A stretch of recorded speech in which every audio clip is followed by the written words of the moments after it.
I want to share with you how I accidentally made these little mini booklets. They are little pages in my book. So I've been taking my time decorating every single page since this is going to be a personal journal for me. I have been going page by page and altering and taking things up, and like, for example, on this page I tore off what was originally on the page and instead I added some beautiful French paper and some of this gorgeous lace. It's the perfect shade of like cream. Let me show you the full piece. And it blends perfectly with our vintage papers. And we're going to be making little bundles out of so many gorgeous laces that have just arrived. Like, look at this one. So sweet. I'm definitely going to be using this on one of the pages. These are some of the pink laces.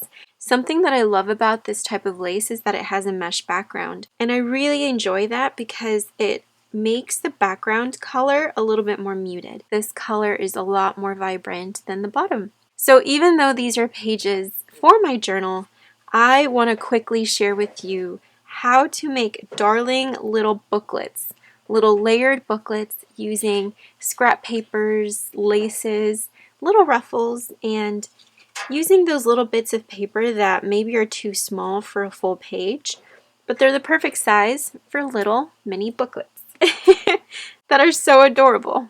So I have collected some of the papers that I'm going to use. Look at that gorgeous music sheet. I have to use this gorgeous lace. And my base is going to be this piece of paper. I misprinted it, so it was supposed to be double-sided, and I also cut it too short, so I'm going to be covering this part up. What you want to do first, and this is just the steps that I followed to make my papers for my signature. I usually try to print double-sided for my journals, but if you're creating booklets like these, it's better to then add other papers on the inside because then you start adding those layers. And when you flip it over, all you have to do is just tear along the side. I like to keep just a little bit left. Fold this over. So now you have a little text spot. Ripped a little bit on the edge, but that's okay. You can add some washi tape. These little pieces that are peeking, that's what I want to see because it creates that layered look that I really love. So now that the inside is covered, we need to cover up part of the back side. I want to keep the bloom because I love that font, and of course bloom. This is a little scrap piece of piano paper, and I'm going to add it right here but underneath this paper. And I'm going to simply put this paper underneath and then just fold it and kind of like fold it in like a messy way, if that makes sense. You can tear some pieces, but just add it like so, and then tear this part. If it bothers you to not have like straight edges, then definitely, don't do this, but if it doesn't, then there's no harm. And on the back, just the little piece that I tore off, I'm going to apply some glue.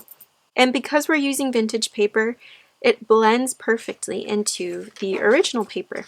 What I'm going to do is I'm going to glue the music paper right on top of the roses.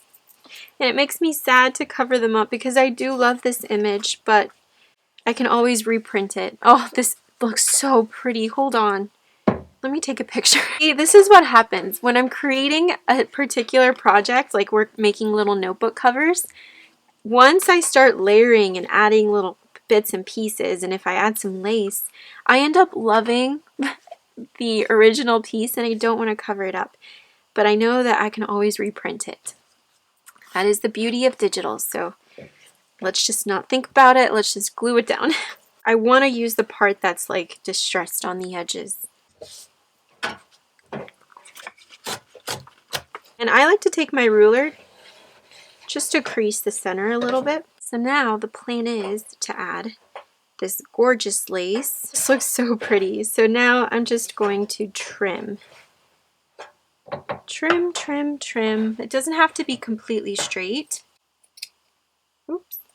It's like the perfect little border And then on the back, look at the back! Oh, this is making me so happy. For the purpose of this video, I'm going to just be using glue, but definitely if you have a sewing machine, take this to your sewing machine and just stitch around very slowly, and that way you could even make a little tuck spot in the back. See? And you can put little ephemera in the back. And a little tip is if you're using glue and not sewing it, always apply your glue on the thicker parts of the lace where the embroidery is the thickest, so that you don't put that much glue on this part and it doesn't sink and seep through. So I have a little roller, but I can't find it. I'm just using my fabric glue to roll it out to make sure it's nice and flat. And then the next step would be, of course, to add ruffles. So here I added a really pretty little ruffle, and then on the back side I added a ruffle and some lace too. I, of course, will add ruffles to absolutely everything. I think it makes it very feminine. So I still have to figure out what I want to add on the inside. Even some beautiful lace would look gorgeous. Ooh, maybe this color, this green and black look really nice together. This looks so beautiful with the little green, and it brings in, I don't know if you can see on the bottom of the printable, the vase, it has a little bit of green. Now you can also just kind of bend the corners a little bit so that it's not so sharp. Even digitals that maybe were misprints, cover them up with antique paper and neutral colored papers, and then add the pop of color with the lace, similar to here, or keep the neutral colors going with the lace and your layered pieces, and then use a colorful base cardstock. And also, by keeping it neutral and just adding little hints of color, you can have fun with the ephemera pieces and decorate it with different colors on the inside. These two are definitely going to be pages in my journal, but I am going to be turning this into a little notebook. I think I'm going to be filling this up with some neutral like writing papers, and for the binding I might just pass it through my sewing machine, but you can definitely just use some ribbon, some twine. You can even staple it if you have like a long arm stapler. You can bind it in any way, shape, or form. The lace ends up turning into like part of the paper essentially, which I really love. So pretty.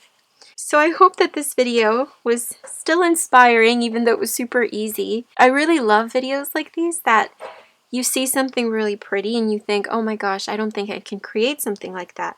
But once you see it being made, you start realizing, okay, that's not as hard as I thought. And this is definitely such an easy project to do.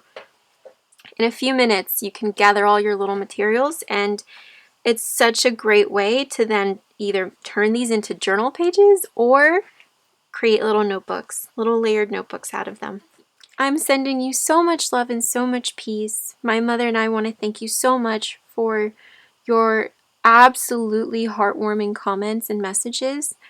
We are overwhelmed and overjoyed with so much gratitude. I really want to thank you for being so kind and so sweet, especially with the past video.